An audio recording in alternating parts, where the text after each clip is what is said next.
Hey guys, thanks for tuning in. Got another BMW, as always. This colour is A90, and we've cameraed this colour a bunch of times, and we've got the shade that's edge to edge, so I'm not worried about this one at all. I'm using a 1.2 Walcom HTE base. I always say clear, I love clear. Nice straightforward job, as long as it goes straight forward, not like that other one, the silver. Sounds like a Murphy's Law job that was. Anything that can go wrong will go wrong. To be fair, it wasn't too bad. A couple of little issues, but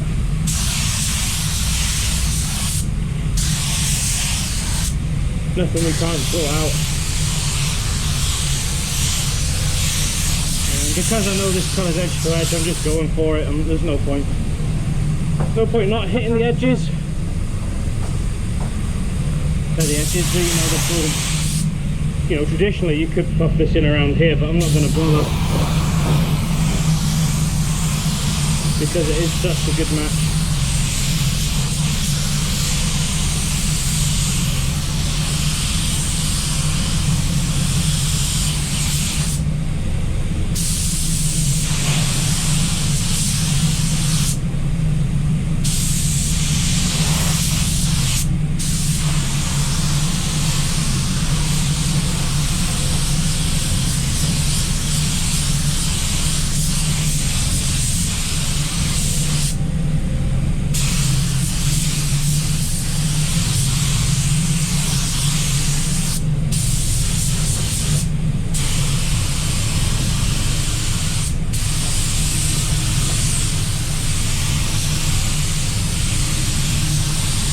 I like it when these jobs are straightforward. Problem is trying to find something to say. I do waffle on, but because I am so consistent with what I do, the gun setup, you know, it's wide open to the base. Wound out 4 times on the clear. You know, I'll just pull this as hard as I can, get the colour on there. Same with the clear, when it's wound out 4 times, I know it's not putting on any more than I can handle. So it's just a case of honk it on now, colour it in.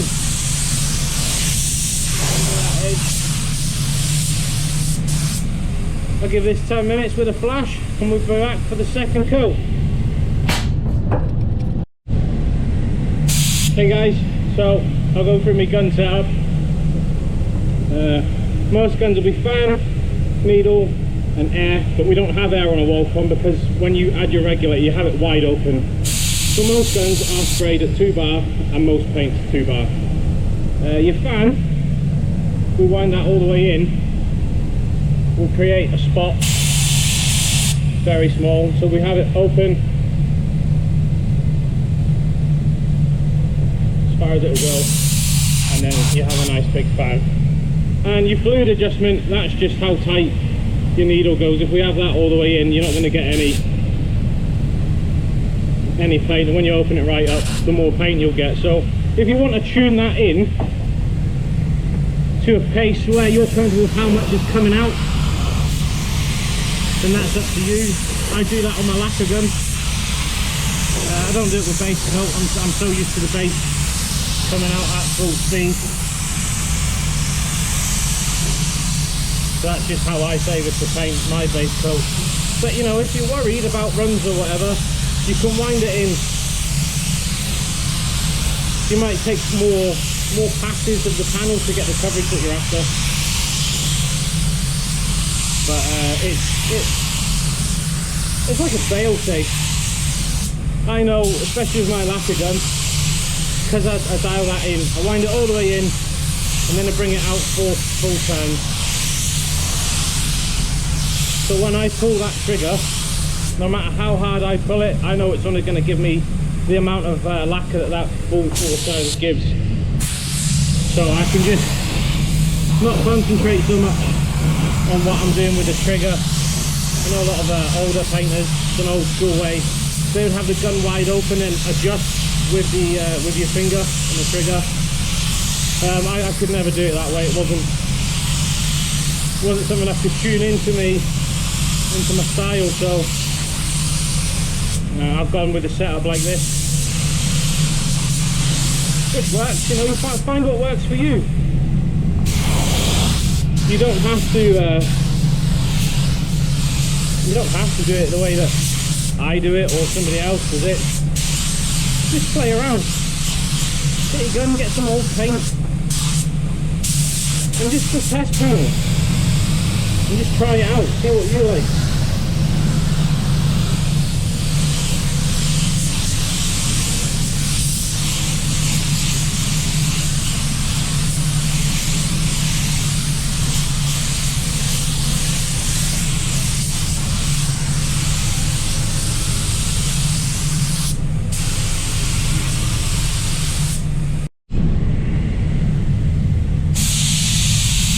Okay, so I'm coming back in for the drop coat, and what I'm going to do is I'm going to go half trigger and slightly further away. Typically you'll paint a hand's width, maybe 6-8 inches from the panel.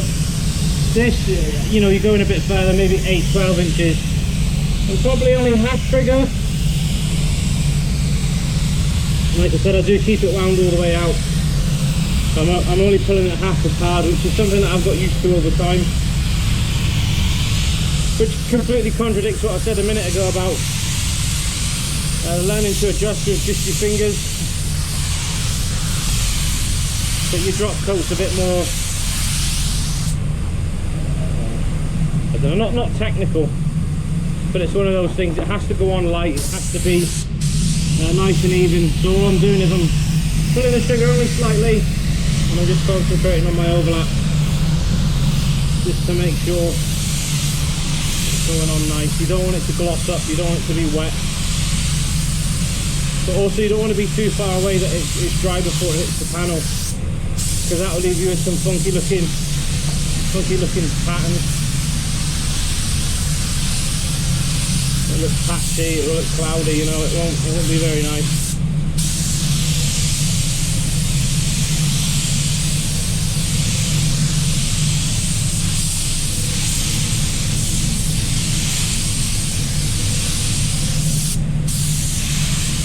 We'll go and get the lacquer. The lovely, lovely lacquer.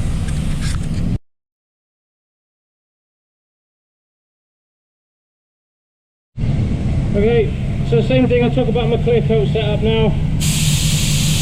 As always, the Walcom. Again, they're wide open. They're exactly the same as the base coat guns. Fan, needle nozzle. Wind your fan in, you see before we go over the old ones, you'll get a spot, and that is wide open. That's going to run. And you got your solid fan. So all I do is I wind mine in until it won't go anymore, and I'll wind it out 1, 2, 3, 4, and that gives me the flow rate what I'm comfortable with. Now say I can pull this trigger as hard as I want, and for the pace that I find that I work at, it's perfect for me. So I don't have to worry about, have I pulled it too much or too little. I just come in, I can really focus on my overlap.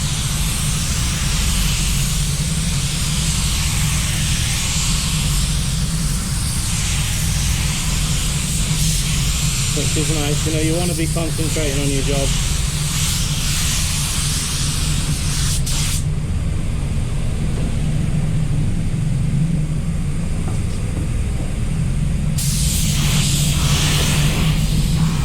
And then just take your time.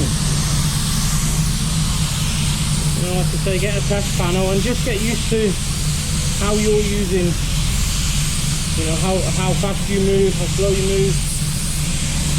You know, you might need to have yours wide open, or you might move really fast or really slow, so it's just one of them. Find your preference, find out how you like painting, and then dial your gun into that, and then try and keep the same setup. I'm not saying don't try new things. You know, I had to change how I was setting this gun up for this new lacquer that we've got.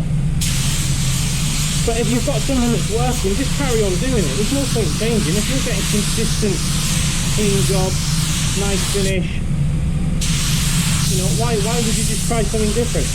I don't.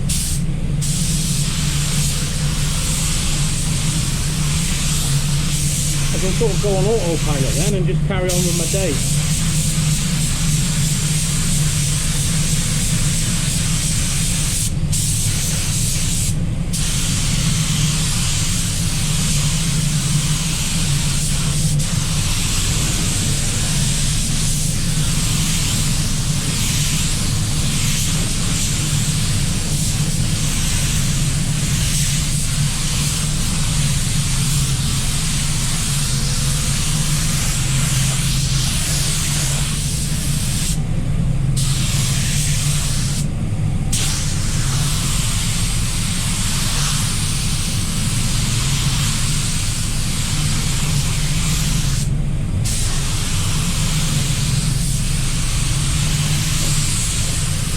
Right, I'll quickly top that up and get back on it.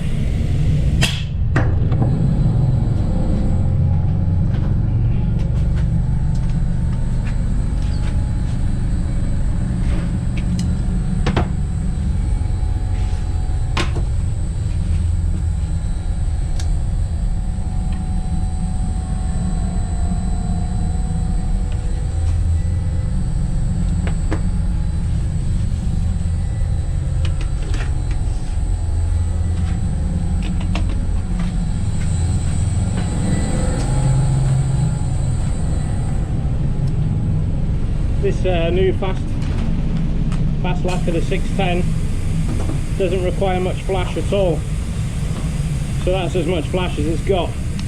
We'll go straight back over it. Again, 2 bursts, exactly the same on the trigger.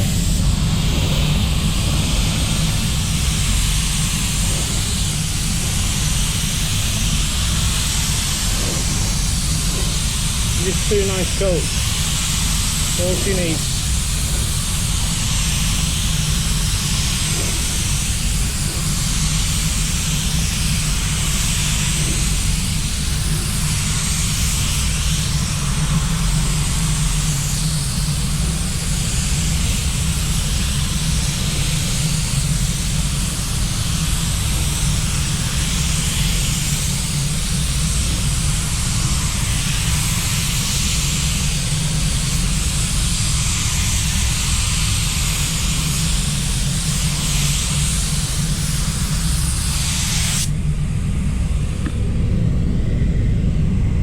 Thing as well.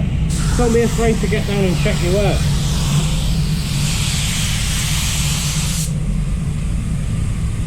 The longer you leave this, the more it's going to dry. So just to get down on your work, take a knee, just check that it's all done.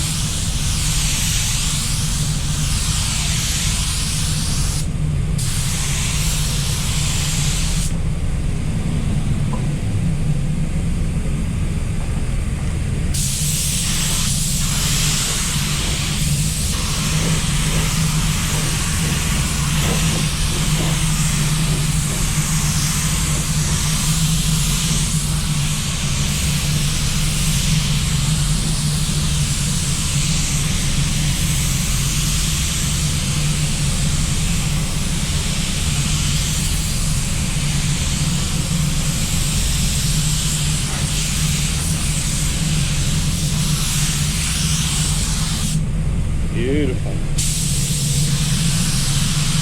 Nice and simple then. Like I say, that silver X5, that was a terrible job. Well, not terrible, it just, anything that could go wrong did.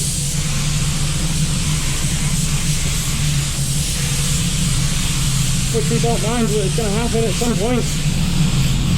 You know, talk about consistency and getting it right and doing the same things over and over, but you will get caught out. And I think that's one of the things about being a painter. You have to know how to get in there and sort problems out and fix any little issues,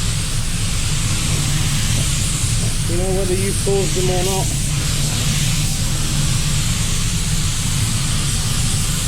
Take responsibility for your work.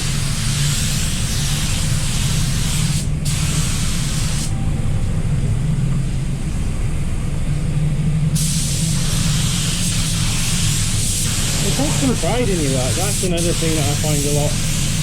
People just aren't interested anymore. Some people just show up to get a paycheck to go home, but you put a little bit of effort in, the rewards are massive. I enjoy taking something broken and fixing it and putting, you know, somebody's pride and joy back on the road. So we'll have a little look round. Look at that. Beautiful.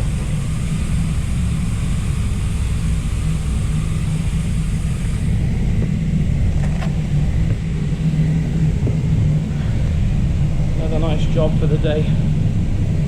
Roasting in here. It's like 32 degrees outside.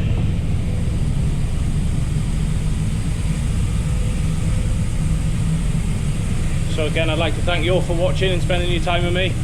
And if you are getting any value, please stick a like and subscribe. And we'll see you in the next one.